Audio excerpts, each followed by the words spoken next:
now we're going to proceed with our role play for the selected case in ethics of negotiation. Okay, now is the synopsis of the story. The story started back then in the 19th century, where on that time of period, the world was being hit by the influenza. The public smoke ball company made a product called the smoke ball. It claimed to be a cure for the influenza and a number of diseases in the context of 1899 to 1890 flu pandemic. The company published advertisement in the Pall Mall Gazette and other newspapers on November 13, 1891, claiming that it would pay £100 to anyone who got sick with the influenza after using its product according to the instruction provided with it.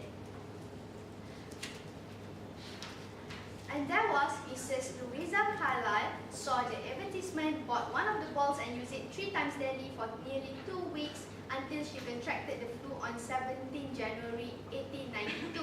She claimed £100 from the public smoke ball company. They ignored 2 letters from her husband, a solicitor. On third request for her reward, they replied with an anonymous letter that if it was used properly, the company had complete confidence in the smoke ball efficacy. Mrs. Carlyle brought the claim to court.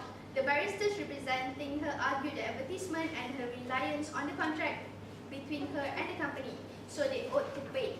The company argued it was not a serious contract. And now our presenting the actresses. Okay, the first one is Mrs. Carlyle, our main cast. Next is Mr. Carlyle.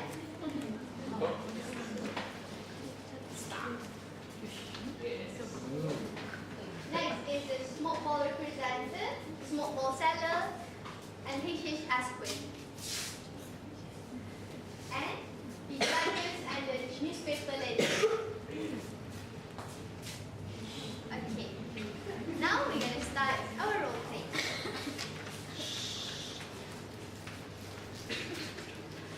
We will bring you the Victorian era. Once upon a time in the 19th century, there's a pandemic influenza that gripped the entire country. It has been said that it killed millions of lives. We even have to mourn for the tragic passing of Prince Albert Victor. And there was Mrs. Carlyle struggling to hold off this epidemic. Oh, how can I get escape from this influenza? I don't want to die. God, please help me get through this. In the other hand, a company called Public Smoke Ball Company launched an ailment that promised to cure this epidemic. This is our latest invention that will cure your worries.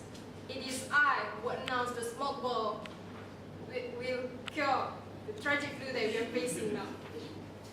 The sale for the smoke ball went crazy as people are desperate to have this flu cured. The advertisement of the smoke ball were all around the town, as you can see. One day as Mrs. Carlyle walking down the streets. Oh, hello, young lady. One small ball again, please. Here you go, ma'am. Thank you. Have a nice day. What's the recent story for today? Oh God. 2.6 billion have died due to influenza. 2.6 billion? I must be next if I don't do something about this. What time can I get to? Wait a minute. Wow, carbolic smoke ball. 100 will be given to those who encounter the influenza after proper use of it. This answer to my prayer. God, I must buy this now. Hello, sir. One smoke ball, please. Yes, ma'am. Here you go. We confirm that you won't encounter this influenza.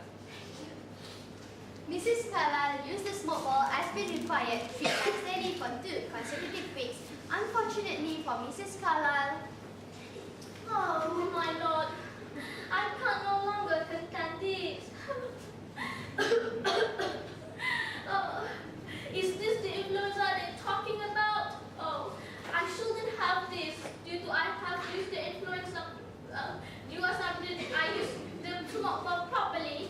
Oh God, this is so sick. Oh my love, where are you? Please come here.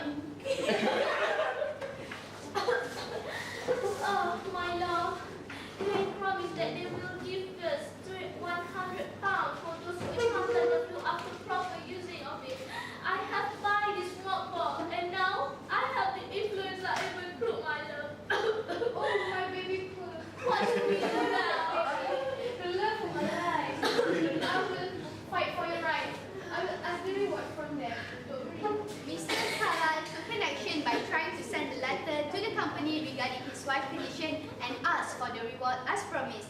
However, even after the second letter, there was no response at all until the third letter.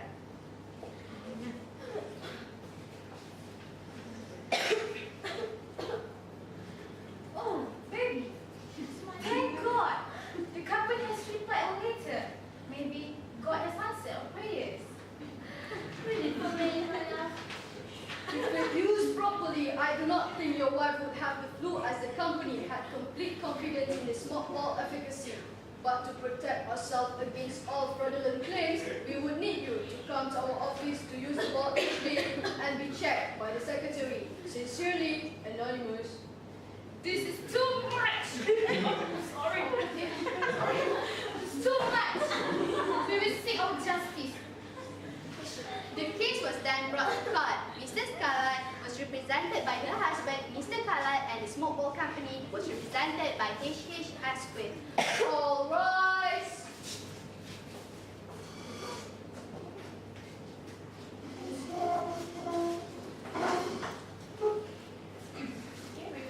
Will Mr. Carlyle care to state his case? The company, through advertisement, has that they will give £100 to the person, to any person that use the smoke ball. And with the provided direction, but still encountered influenza. The plaintiff has did so, but she still encountered the flu and even croup. When we asked the reward from them, they don't even took the responsibility to as their whole heart and they took the responsibility as their whole heart as they replied it anonymously. So I'm representing the plaintiff to be held liable for the payment. And your argument, Mr. Asquith? My client stated that the contract was a mere puff. There wasn't any binding of contract between my client and the plaintiff. How could be the company be stated as liable on these demands?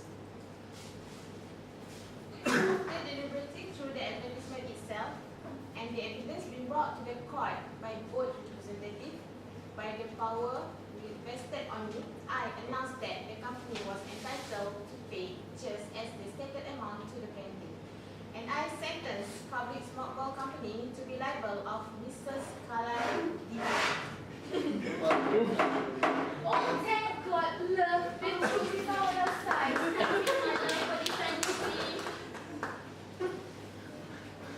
The moral value that we could see in the role play is it is admitted when a negotiation happens, it is vital for both of the parties to fight for their own cause. But do not let the goals of negotiation allow us to do unethical errors to the other party. Because the one who let the situation change hands will be the one who lost. Okay, from this role play, we could see that there are some ethical errors, unethical errors that happen. As the first one is, the first issue could be clearly seen as Mrs. Carlyle has been affected influenza, and when she asked for her reward, as been stated in the advertisement, the smoke ball company ignored her. Okay, that was the first one, is they breached their contract by ignoring Mrs. Carlyle's demands. Okay. Next is the second one, they have ignored her. That was bad. And then they ignored until her third letter, and they replied anonymously. It is mean that they don't take the responsibility with their whole heart, and they feel obligated towards Mrs. Carlyle's condition. This is they could implement the duty approach, the duty ethics, whereby they feel that they are obligated towards the other party and their duty to be responsible towards the condition that Mrs. Carlyle have. The third ethical errors that we could see is the company taking action to defend the company more than feel obligated towards the other party.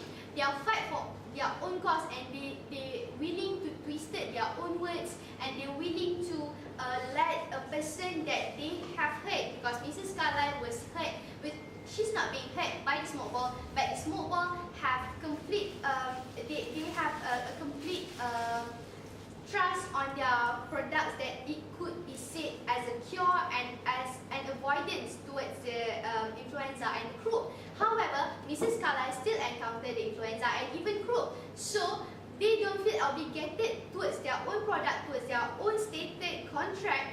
They even defend their own company more, and they even stated that to protect themselves from fraudulent claims, they're willing, they asked Mrs. Carlyle to come to the company and use the smoke ball properly and be checked by the secretary. It is not right for them to do that, as they have to be directed, they have to be directly obligated towards what they have done. And the last